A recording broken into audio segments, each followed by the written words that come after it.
Yo, kembali lagi di channel Fokuser Anime. Kali ini kita akan lanjutin lagi alur cerita Strongest Hunter ya guys ya.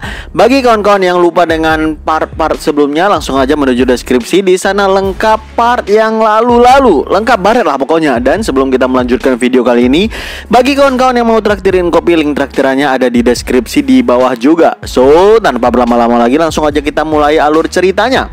Di video sebelumnya, Jin berhasil menciptakan celah kepada kakek Elder dan membuat dia terdesak dengan dua serangan mematikan antara serangannya dan juga serangan Wikyung kakaknya.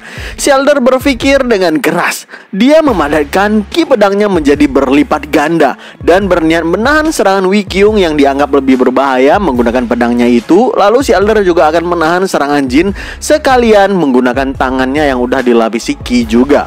Dengan satu ki basah si kakek Elder menghancurkan pedang Wikyung dan bahkan ki yang kuat berbentrokan dengan Wikyung yang menyebabkan si Wikyung ini langsung muntah-muntah darah. Tapi dia salah sangka, harusnya pedangnya digunakan untuk menahan serangan Jin, bukan serangan Wikyung.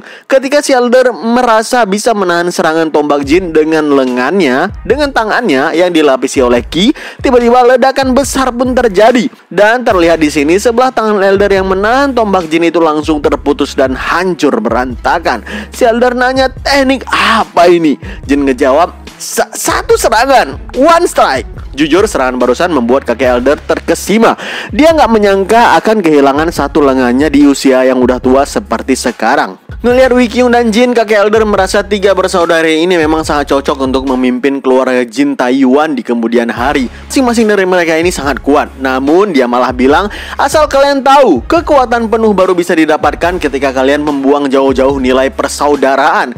Si Elder pun sedikit bercerita singkat mengenai masa kelam keluarga Jin dalam perebutan tahtanya dulu. Si Elder bilang kakek Wikyung yang paling tua atau kakak si Elder ini merupakan orang yang sangat kejam pada siapapun, termasuk kepada anaknya dan bahkan saudara kandungnya sekalipun. Intinya mereka saling berselisih keyakinan dan akhirnya tetua dikhianati oleh saudaranya sendiri. Bahkan itu dilakukan setelah semua pengorbanan yang udah dibuat oleh si Elder untuk keluarga Jin dengan menyatukan semua warrior kuat di bawah panji keluarga Jin. Elder juga bilang dia dan tiga saudaranya yang lain berusaha mendapatkan posisi Elder di keluarga Jin ini. Lalu empat sisanya keluar dari keluarga Jin dan membuat sekte baru untuk menyiapkan balas dendam. Dan dari sanalah tercipta pemimpin sekte dari 5 sekte Sanshi. Kami menunggu puluhan tahun untuk pembalasan. Namun tiba-tiba di belakang sana Jin memotong ucapan Elder dan bilang, halah, omong kosong. Tentu kata-kata itu ngebuat Wikyung dan yang lainnya sangat kaget, termasuk si kakek Elder. Dia sangat marah. Jin ngelanjutin, ya, aku udah dengar semua curhatanmu barusan. Tapi siapa peduli kalau kau melakukan ini untuk balas dendam ataupun bukan? Toh ujung-ujungnya tujuan akhirmu sekarang sama aja, bukan? Kau mau menghancurkan keluarga Jin Taiyuan dan sekte Gunung Heng. Setelah itu kau berencana memimpin Sanshi sendirian, bukan? Apa aku salah? Kata Jin sambil meniup upil telinganya yang bikin si Elder tambah kesal lagi. Jin pun bilang lagi, lagian kek, kenapa balas dendammu baru sekarang? Semua kejadian yang kau ucapkan tadi itu kan 40 tahun yang lalu. Berapa banyak orang yang mengkhianatimu yang masih hidup sampai dengan sekarang? Ada batasan juga dalam membuat cerita omong kosong, kata Jin, ngebuat si Elder makin marah dan mengangkat kembali pedangnya. Dia bilang, baiklah, mari kita selesaikan semuanya sekarang, kata si kakek. Ayo maju sini. Setelah itu Jin Tae pun bilang kepada elit keluarga untuk maju dan jangan ragu karena Elder udah melemah dan juga sekarat. Beberapa elit terus mendesak Elder dengan menyerangnya terus-menerus, tapi Elder nggak selemah itu. Dia masih bisa memberikan perlawanan terakhir dan menghabisi beberapa elit keluarga yang menyerangnya. Namun di saat itu pula banyak celah yang terbuka dalam pertahanannya. Jin menusuk tombaknya di saat celah itu terbuka. Walaupun bukan serangan fatal sih, tapi serangan Jin memberikan damage tambahan yang lumayan. Ditambah lagi serangan dari Wikyung yang ngebuat Elder saat ini benar-benar terpojokan. Sambil berdiri di depan Elder, Wikyung bilang, menyerahlah tetua, hentikan pertarungan yang gak berguna ini. Elder kemudian bangun dan bilang, aku udah terlalu jauh untuk pergi dan berhenti sekarang. Elder mengumpulkan seluruh energi yang tersisa dalam dirinya. dan bersiap melancarkan satu serangan terakhir yang terkuat. Hanya Jin yang sadar kalau situasi seperti ini pernah dia alami ketika melawan Jupil sebelumnya. Situasi penghujung yang membuat setiap orang mengerahkan apa yang dia punya pada satu serangan terakhir. Dan siapa sangka ternyata serangan terakhirnya bukan diarahkan ke tempat Hui Kyung, melainkan ke tempat dia, ke tempat Jin Tai. Kakaknya yang telat menyadari berusaha bergerak menyelamatkan Jin, tapi udah terlambat. Tebasan dengan Ki Enhance langsung mengarahkan ke leher Jin. Jin berusaha mengayunkan tombaknya untuk menahan serangan itu sebisa mungkin, tapi tiba-tiba celep, serangan itu terhenti.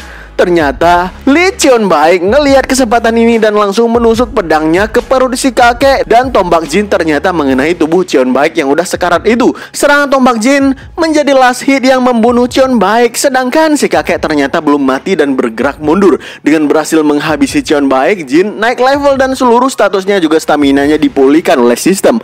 Oleh sebab itu dia memiliki stamina untuk melakukan serangan andalannya lagi, yaitu One Strike. Dengan satu serangan pamungkas itu ngebuat si kakek benar-benar sekarat dan terkulai lemah di bawah tebing yang curam itu. Sebelum tewas, Elder sempat mengatakan kata-kata terakhirnya kalau dia nggak menyesali perbuatannya sedikit pun. Justru dengan kekalahan ini dia akan mendapatkan istirahat abadi yang selama ini nggak pernah dia dapatkan sejak insiden perang 40 tahun yang lalu. Mendengarkan ocehan Elder, Jin lagi-lagi bilang kalau udah sekarat jangan kebanyakan bacot, omong kosong lah. Hui Kyung yang ngeliat itu menegur ucapan Jin agar lebih sopan, walaupun Elder merupakan pengkhianat. Memberikan penghormatan terakhir sebelum dia mati, ya boleh juga. Ngelihat keakraban Hui Kyung dan Jin, Elder pun tersenyum membayangkan kalau dia dan abangnya dulu pernah akrab seperti mereka ini. Sambil mengenang kebahagiaan yang dia rasakan bersama dengan abangnya dulu, akhirnya Elder pun menghembuskan napas terakhirnya. Notif muncul di hadapan Jin.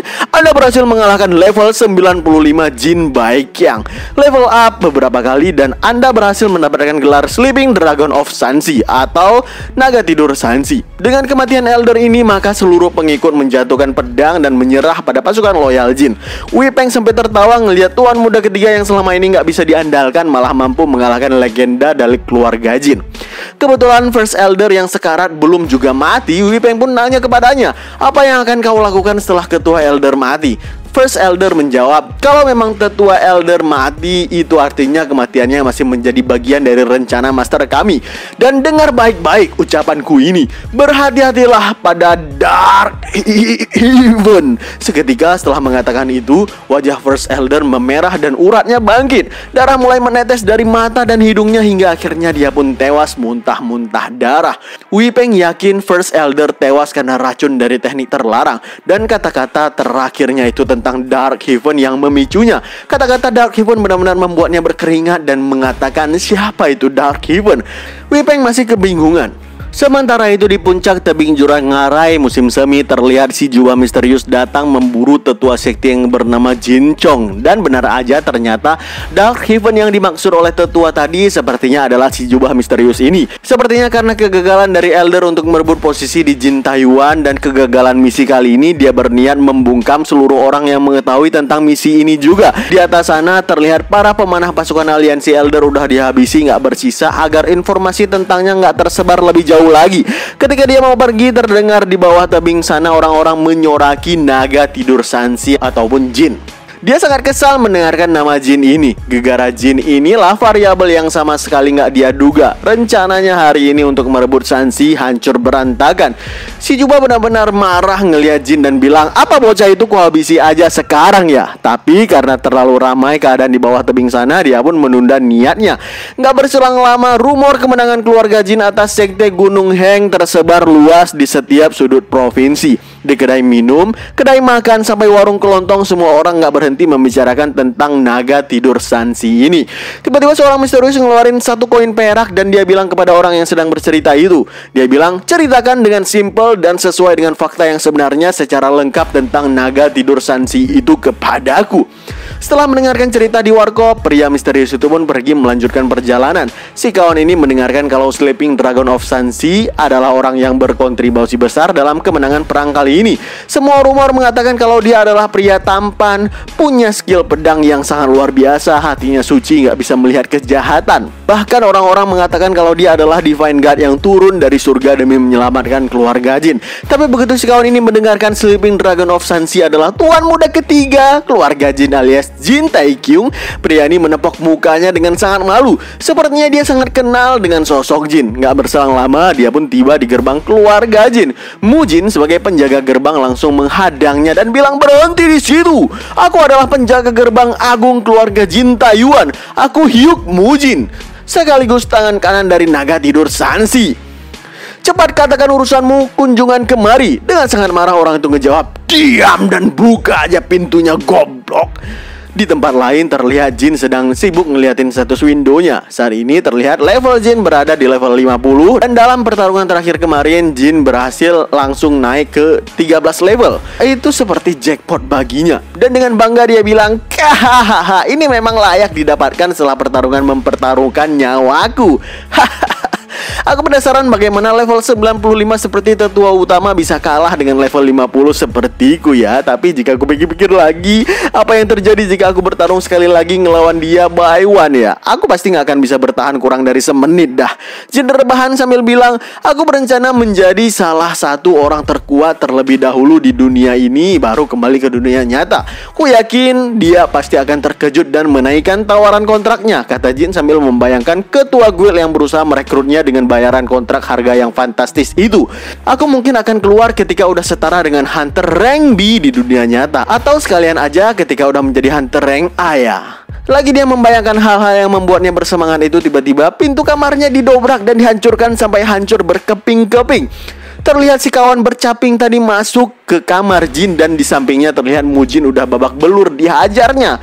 Jin nanya ke Mujin, "Siapa orang ini?" Mujin pun menjawab dengan ketakutan, "Kakak, kau gak kenal siapa dia?"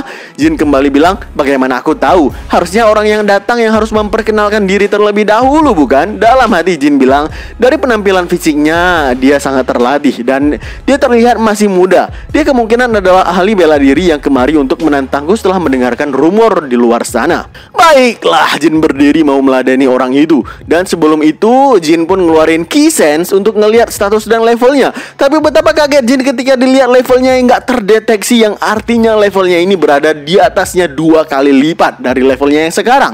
Ternyata dia sangat kuat dan namanya Jin Mukyung. Seketika Jin mengingat perkataan abangnya sebelumnya yang bilang kalau kakak keduanya adalah seorang seniman bela diri yang sangat jenius yang bernama Mukyung. Di umur yang sangat muda itu sebelumnya dia udah berada di ranah puncak bela diri. Sekarang dia berada jauh dari rumah untuk berlatih bela diri di sebuah akademi. Setelah sadar siapa yang ada di depannya, Jin bilang dengan kelagapan, "Kakak kedua." Jin pun berusaha bersikap sebaik mungkin dan menyalami kakaknya sambil bilang, "Wah, udah lama ya kakak, bagaimana nih kabarmu?" Tapi tiba-tiba Mukyung menggenggam kuat tangan Jin dan dengan urat kemarahan dia bilang, "Sepertinya setelah lama ditinggal, sikapmu kepadaku menjadi lebih santai ya." Mukyung langsung memutar tangan Jin sampai dia terhempas tinggi ke atas. Namun Jin langsung merefleks dan memutar badannya dan mendarat dengan sempurna. Ngelihat itu Mukyung bilang, "Oh, dia takjub dengan first impresinya kepada adiknya yang merupakan beban keluarga ketika dia pergi 3 tahun yang lalu." Dan dengan kecepatan tinggi Mukyung udah berada di bawah Jin Tai dan langsung menghantamkan perutnya sampai si Jin benar-benar kesakitan dan bahkan hampir muntah.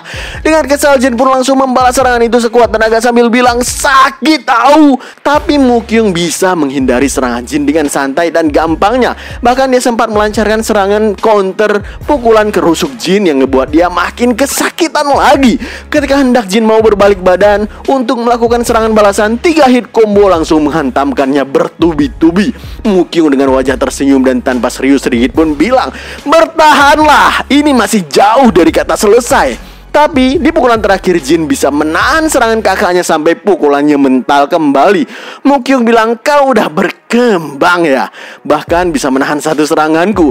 Sedangkan Jin saat ini yang memar-memar di mana-mana sangat kesal. Dia bilang dalam hati, "Sialan, sakit sekali. Kecepatan dan kekuatannya berada di level yang berbeda. Aku bisa menahan satu serangannya, sepertinya dia masih menahan diri. Sial, bukan berarti karena dia jenius bela diri dan kakakku dia bisa membuliku. Baiklah, mari kita habis-habisan sekarang." Terlihat dari 100 poin bonus yang belum dialokasikan ke statusnya, Jin menggunakan 10 poin untuk ditambahkan ke kelincahan. Mukyung bilang, "Wah, lihatlah ekspresimu itu. Menakutkan ya," kata Mukyung sambil meledek. Jin ngejawab, ini adalah ekspresi biasaku. Setelah Jin menjawab itu, Mukyung langsung meninju dengan kecepatan tinggi ke arah Jin lagi.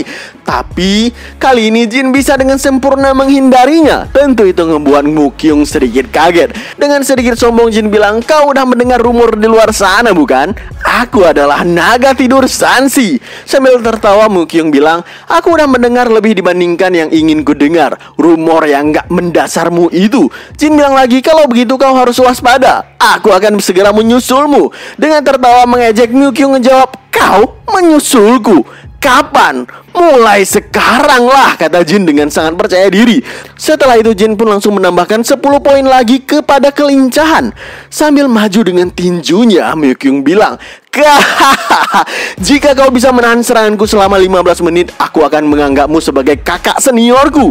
Mendengarkan itu Jin Tai sedikit termotivasi. Dia terus menghindari dan menahan serangan Mukyung sambil terus mengalokasikan status bonusnya ke dalam status-statusnya untuk menambah kekuatan dan juga kecepatan. Jadi seiring dengan serangan demi serangan, Mukyung mengingat ketika dia mendengarkan rumor naga tidur Sansi pertama kalinya sebelumnya. Ketika itu rasanya dia nggak bisa menahan untuk tertawa sambil membayangkan wajah adiknya yang kerjaannya malas-malasan dan hanya bermain dengan wanita.